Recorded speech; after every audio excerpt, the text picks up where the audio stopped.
Paul to Thompson, curling off the screen, but good recovery. He'll shoot it anyway. Over Baisley, it's up and good at the three. He's unconscious right now. 20 points, 7 of 10 shooting, 4 of 6 beyond the arc. Now, back to Willard and Dibs on 95.7 The Game. The voice of the Warriors, Tim Roye, on the call. Appropriate call to come back with. And Grandy, also, the more like big trumpet music we can have today, the better. Because Larry, that's firing me up a little bit because this game is trumpet worthy. It's game 81. The Pelicans in town to take on the Golden State Warriors, which is why we had to reach out to the man, the voice, the legend, Tim Roye, who joins Larry and Dibs here on 95.7 The Game. Tim, how excited are you for tonight's game with the Pels in town? I'm really pumped, Dibs. This is really what you live for as an announcer, to have these type of weekends, these type of games. I think Friday and Sunday are going to be absolutely bonkers in the association. And it literally could come down to the final game of the weekend, and I just think it's great. I think it's great and I think it's a nice testament to the league for instituting the play-in, because that's what has everybody so excited right now. Is everybody's jockeying for these positions, and the Western play-in bracket is kind of like a playoff bracket of maybe 20 years ago. You got all these great players, separated by only a game or two. Timmy, good to talk to you, buddy. Klay Thompson, to me, has been the intriguing guy all season. And I really loved listening to Klay with Draymond, talking to Draymond about how he feels when Draymond gets ejected. But to me, it's just the evolution of Klay this year has just been one of the most interesting subplots around this team. You know the man and have seen his whole career. How would you describe the year that Klay has had? Well, first of all, Larry, it's April. Shouldn't you be calculating the amount of yak yards college wide receivers are going to be doing? Shouldn't you be telling me which running back's going to hit the A gap quicker? I mean, come on. I did tell Dibs at the commercial break that Michael Hall from Ohio State's working out for the Niners, and we went in deep dive on Michael Hall. Very nice, very nice. No, I think Klay is. He had a year of discovery.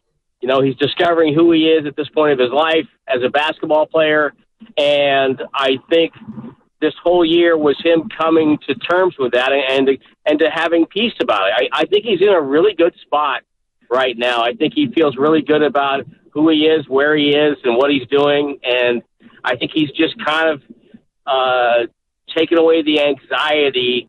As players get older, I think that there is that meeting where the mind hits the body and the body says, no, we're not that guy from 10 years ago. And so how players deal with that, I think, really puts a tone on the second half of their careers. And I think the second half of Klay's career, I think, is really looking great now for him in the future because I think he's come to terms of who he is and how he can be most effective. And I think it's showing with his level of play. I think he's very confident and very relaxed right now. In the second half of his year, really the last handful of games, 21.8 a game over the last 8 all-starts with Klay going from the bench back into the lineup. He's been fantastic. Also on the rise, Tim, Andrew Wiggins. What has led, in your opinion, to this late season renaissance for Andrew Wiggins? Well, I think Wiggins, there's a couple of things. I think one is that I think he also had, some issues going on. He had to miss a few games. And so I think, in a headspace, that kind of takes you a while to get back into it. And I also think he kind of benefited from when Kuminga sat out, because I think at times Andrew's not the most demonstrative player you've ever seen. And I think at times he's okay deferring to other players because he's a nice guy. And I think with Kuminga out, they needed him to score. They needed him to rebound a little bit more. And so I think it got him going a little bit. And so now I think he feels like he's back in a groove again. So I think he took that time when Kuminga was sidelined and turned it into his own. And now, he's starting to look like the Wiggins of 2022. And that's that's a huge key for Golden State when they get that guy back, because not only can he get you points in different ways at one end, on a post up, catch and shoot three, but then he's also using his length at the other end most nights to guard the other team's best offensive player. We have had a lengthy discussion about Kuminga, and I love where Kuminga's at. He's attacking the hole, but then he's looking to pass if somebody prevents him from getting all the way to the rim. How would you describe the evolution of Jonathan Kuminga? I think he's kind of like, and I have no reference for this or any talent or base for this, but it's kind of like watching someone sculpt something out of a block. And I think what we're seeing is the player emerging, as the statue emerges from the block, whether it be a rock or the guys who do it with trees and things like that. And so I think, you're seeing that player kind of come forward, and, he's only 21. So you got to remember that. I think we judge young players as if they should be 10-year veterans sometimes, and they're not. And I think the other part is that he's a young 21 in basketball terms because he didn't have, the basketball background that a lot of the other players have had coming into this league. So he's still relatively, a newbie, if you will, playing NBA basketball. So I think the best is still far ahead of him. And I think as he gets better with his decision-making, reading the play, it's already starting to really slow down for him. He sees the floor a lot better than he did at this time a year ago. And I think that's the exciting part, is that I think he still has a long way to go. Had he gone the college route, he'd be in his senior season, all things considered, with this being his third year pro-wise with Golden State. Tim Roye, voice of the Warriors, joining us here on 95.7 The Game. Trayce Jackson-Davis, Tim, has obviously come on and played great since he's been inserted in the starting lineup, and his emergence has been key in unlocking everyone else defensively. How do you think he fares tonight going up against a couple of bigs, most likely Jonas Valanciunas? Well, I think it's going to be important for him not to get into early foul trouble. And that's easier said than done when you're trying to, get in the way of Zion and Valanciunas. I was just talking to someone before I came out with you guys, another basketball person, and we were talking about how underrated we think Valanciunas is. He's got good hands, he can score around the basket, he's huge, he's a good rebounder. And so that's going to be a tall order for, no pun intended, for Jackson Davis tonight. And I think it's good for his education, but they're going to need him to give them vertical spacing on the offensive end. And as you mentioned, a little rim protection, because it's really, he fills this hole that the Warriors have. And I think they've discovered now at this point of this season that they're really good when he's out there as a 5 and Draymond as a 4. And I think that's one of their keys to their defense becoming so much better here in the latter stages of the season. Zion's really amazing, and yet Draymond Green's one of the great defenders in this era. What do you think of that matchup tonight, and how do you feel about it? I think, now I may be biased here, but I think Draymond's one of the best defenders of all time.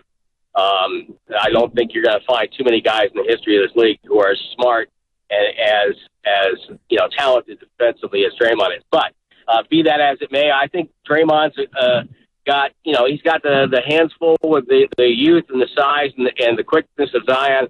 But I think Draymond also has the veteran guile, and I think he's the veteran knowledge. So I think it's going to be a great matchup. And I think, the Warriors, they know how important this game is, and they could make their lives a little bit easier if they can get a win tonight, maybe get some help, and maybe get into an 8 position, which would put them on the road, which has not been a problem this year, but it gives you 2 games to make the playoffs instead of 1, and that's always better. And thinking about that, Tim, and getting to the 8 and potentially winning the 8-7 game and having a crack to take on Minnesota or OKC, which team in the first round of the playoffs potentially do you think gives them the best chance to possibly pull off an upset in advance? Boy, I think the Warriors have played some really good games against Denver, but I don't think you want to see Jokic in the first round. I think you want to see him later on if you can. But Oklahoma City and Minnesota, they're both really talented teams. The Warriors had some crazy tight games against OKC this year. So maybe that's a better matchup for them than Minnesota. Minnesota has length, and they've got Ant-Man, and they've got, I think the Warriors know how to play against Rudy Gobert in a playoff series, but I don't think they or just about everybody else has figured out how to slow down Naz Reid. He's on the all-Warrior opponent team for sure. Oh, I know. He just looks like a 3-point sniper, too. I mean, it's amazing at that size. Tim, I mean, there's so many different things we could talk about, but 17-4 in the last 21 on the road. You travel with his team. You're on the planes. You're eating meals with these guys. Why are they 17-4 in the last 21 on the road? What's the key to that? I think, well, one, their defense has been so much better, and then of the last 21 road games, I think Draymond's played in just about all of them. And that's been a huge key. Getting him back from suspension is when this team started to play, better basketball, and their defense got a lot better. And so that's part of it. And I think that having the core with Steph, Clay, and Dre, and then you add Chris Paul. Now you got 4 guys who don't mind. In fact, probably relish the chance to walk into another arena. And if you go back to the old Western movie I guess matchup, the good guys always the home team always wore the white hats, the road team wore the black hats, right? The villain always had the black hat on. So I think they have 4 guys that don't mind wearing that black hat and look forward to silencing crowds. So I think that's a big part of it. Is I think they have 4 future Hall of Famers, all of whom love to silence crowds on the road. So I don't think a crowd being noisy at all really affects that. Chris Paul is a pro's pro. We've all been watching him for darn near 2 decades, yet there was some thought that maybe he wouldn't gel with his team because of the old, I don't know about feud, but just a tense relationship with Draymond Green. Are you even more impressed than you thought you'd be at just how well he's fit with this team? I think the fact that he, remember the big story in the summer, is he going to start? Is he going to start? And the fact that he just said, okay, fine, I'll come off the bench, never made a stink about it, said, okay, let's do this.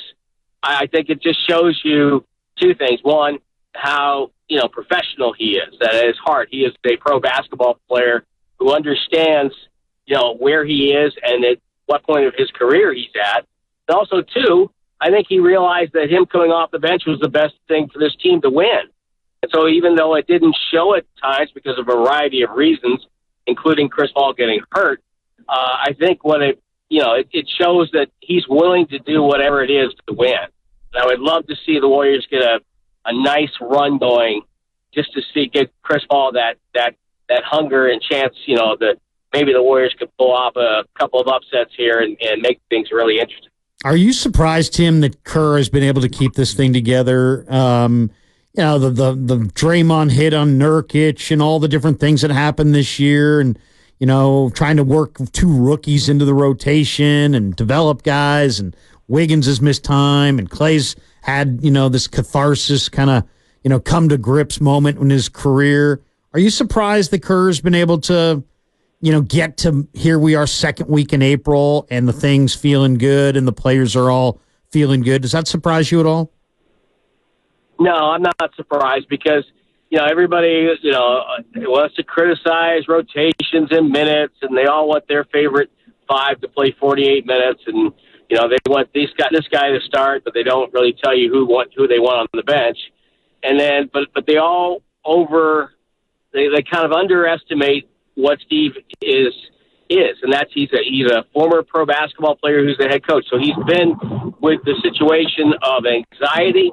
He communicates well with his team, and that's why they're able to overcome, the situation with Draymond. That's why they're overcome the situation with Clay this year. With Clay was a little anxious about things, and that's why he's able to convince guys like Chris Paul and Klay Thompson and Andre Iguodala, stars in this league, that coming off the bench is the right thing to do. And that's because he's a great communicator, and because the players really respect him when what he has to say. He's not phony. He goes to them and tells them exactly what's on his mind and what he thinks is going to happen. And so there's a value in that. And so I think he is a tremendous NBA head coach. We see he's been able to do this not only with this team, but he did it during the Durant years. That's really hard on a coach when you have to juggle all those personalities and egos. And I think Steve does it as well as anybody that we've seen in the modern era. Tim, thanks for joining us. Appreciate you sharing some of your excitement, and we look forward to hearing you on the call tonight with the Pelicans taking on the Warriors at 7 o'clock. Larry, who's got the best feet of an offensive lineman coming in the draft? It's probably Mason McCormick of the South Dakota Jackrabbits, but I'll double-check that, and I'll text you later. Good to talk to you, bro. You knew you'd have an answer, Tim. All right, man. All right. So great. See you.